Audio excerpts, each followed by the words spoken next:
So we don't just take things on faith. We obviously have reasons and evidence for that faith. Obviously, taking things on faith when it comes to God is important. But that's not the only basis in the reality of a faith that we have. There is definitely something more to it than just that.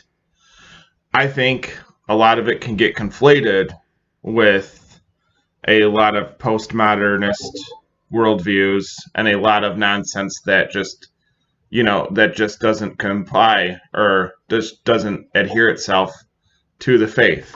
So the thing of it is that you have to remember that just taking things on faith and not having a working structure off of it is something I think our theology helps to understand.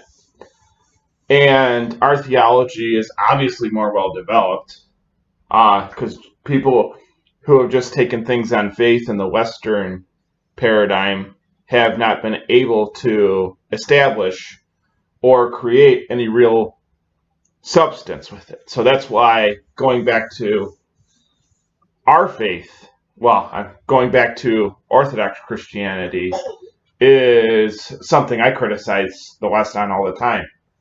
They've lost their mysticism. They've lost their modalities on theology. They've lost the teachings of the church fathers. They've lost all that substance and all that tradition that comes from the church. They completely have lost it all because it doesn't come from a foundation. It doesn't come from a respectable foundation.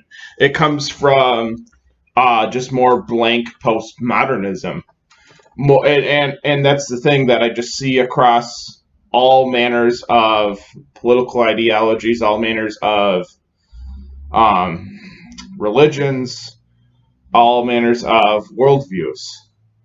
That if you adopt a certain Gnostic, exoteric exegesis, or something that's outside as a heterodox framework, then it's not going to get you anywhere. I can go round and round with, let's say, Protestants about icons.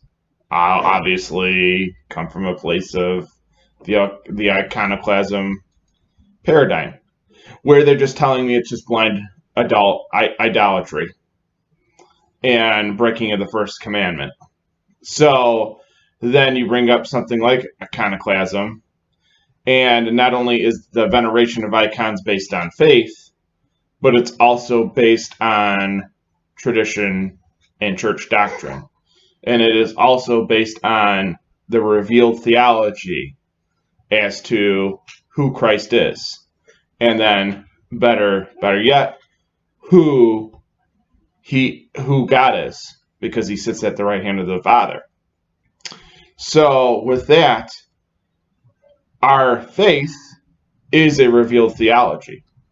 Our faith is the return to a rich and deep tradition, because without it, that faith would be something that is just vapid, that just doesn't make any sense.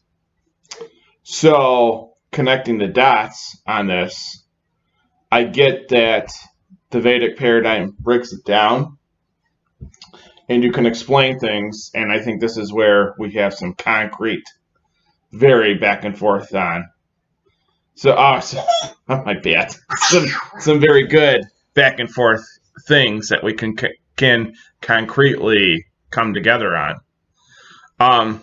But as far as just taking things on faith paradigm, yeah, I mean, it's there, it exists, faith exists, it's something transcendent and innate in all of us.